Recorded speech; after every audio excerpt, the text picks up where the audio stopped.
Take a look at a modern globe today, and you will see a world divided into sovereign countries.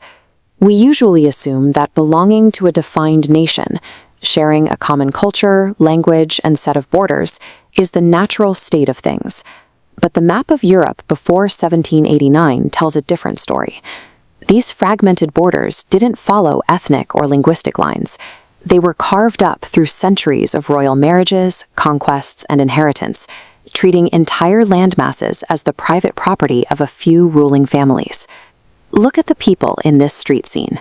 Under the monarchic system, an individual living within these borders possessed zero political voice. They were legally defined as subjects, people who are under the dominion of a monarch and owe them absolute obedience.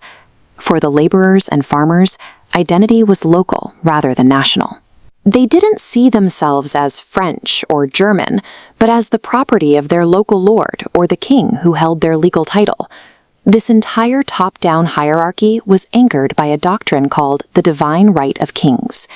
The divine right of kings is the belief that a monarch's authority comes directly from God, making any opposition to the crown both a crime and a religious sin. For centuries, that doctrine remained unquestioned, but by 1789, a combination of economic collapse and starvation in France ignited a political spark that the crown could no longer suppress. The absolute power of the monarchy looked invincible, but it was an illusion. It relied entirely on millions of subjects remaining disconnected and never realizing they could share a unified collective identity. In 1789, the French population revolted against King Louis XVI.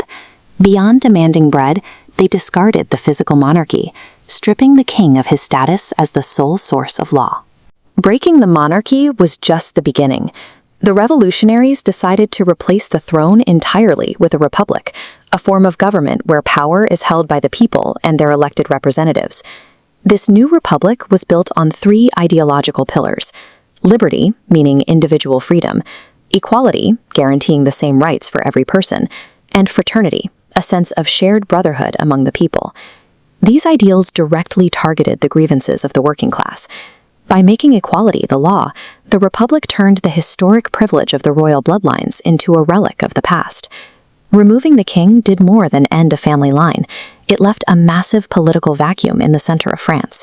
This required an entirely new technology of government to keep the population from descending into chaos.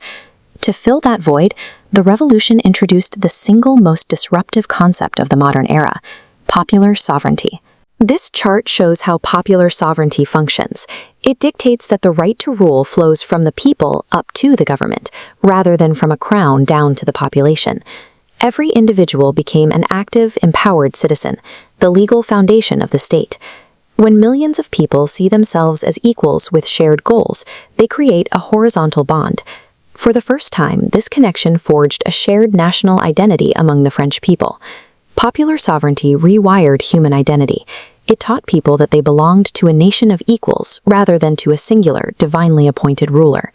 The newly formed French Republic acted as the first prototype of a modern nation-state, proving that self-determination was a viable alternative to royal rule.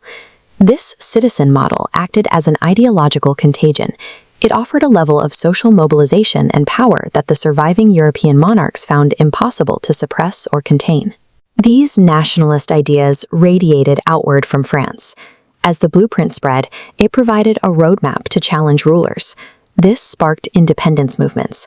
People in Italy, Germany, and the Balkans began seeking to establish their own sovereign borders for the first time. This caused immediate conflict. These new, self-determined identities crashed into the old empires, leading to decades of war as traditional monarchies tried maintaining arbitrary boundaries. This chain reaction broke the centuries-old world order. A return to royal estates became impossible as nations began defining themselves by language and culture rather than by a distant throne.